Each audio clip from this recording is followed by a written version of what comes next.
Good evening, fellow Americans. I had hoped when I became president I would not have to do this again. Another massacre, Uvalde, Texas, an elementary school. Beautiful, innocent, second, third, fourth graders. And how many scores of little children who witness what happened see their friends die as if they're on a battlefield, for God's sake.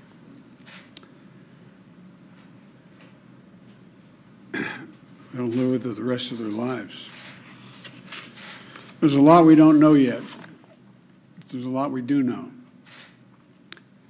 The parents who will never see their child again, never have them jump in bed and cuddle with them. Parents will never be the same. To lose a child is like having a piece of your soul ripped away. There's a hollowness in your chest. You feel like you're being sucked into it and never going to be able to get out. Suffocating. It's never quite the same. It's the feeling shared by the siblings and the grandparents and the family members and the community that's left behind. Scripture says, Jill and I have talked about this in different contexts, in other contexts. The Lord is near to the brokenhearted and saves the crushed in spirit. So many crushed spirits. So tonight, I ask the nation to pray for them, give the parents and siblings the strength in the darkness they feel right now. As a nation, we have to ask, when in God's name are we going to stand up to the gun lobby? When in God's name we do what we all know in our gut needs to be done?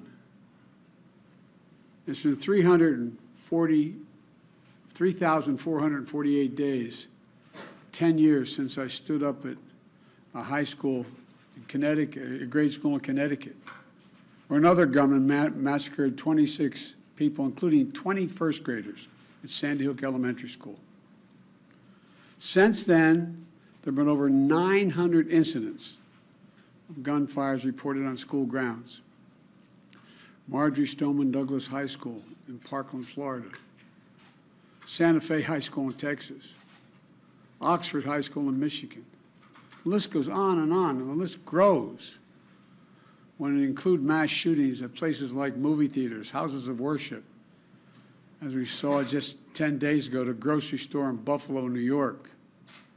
I am sick and tired of it. We have to act. And don't tell me we can't have an impact on this carnage.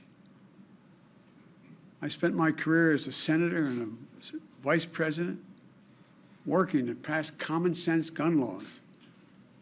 We can and won't prevent every tragedy, but we know they work and have positive impact. When we passed the assault weapons ban, mass shootings went down.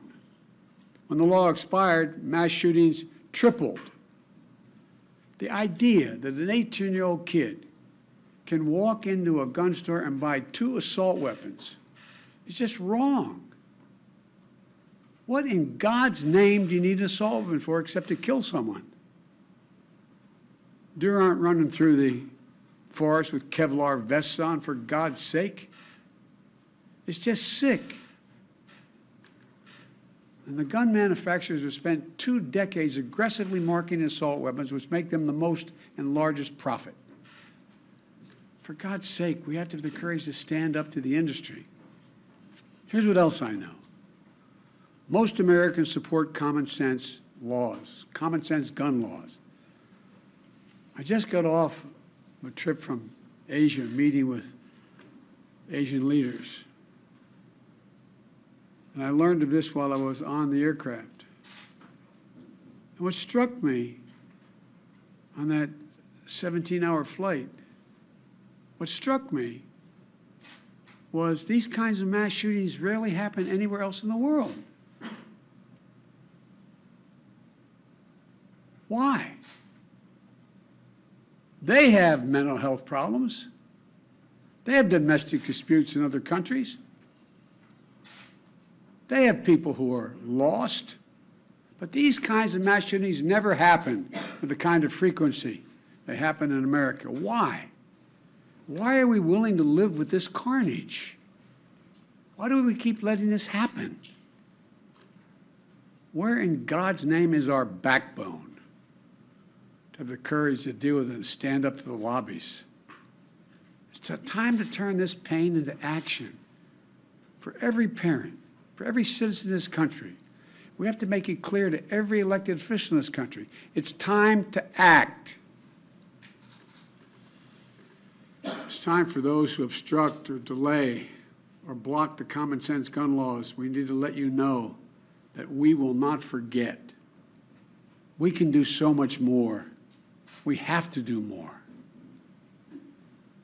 Our prayer tonight is for those parents lying in bed and trying to figure out, will I be able to sleep again? What do I say to my other children? What happens tomorrow?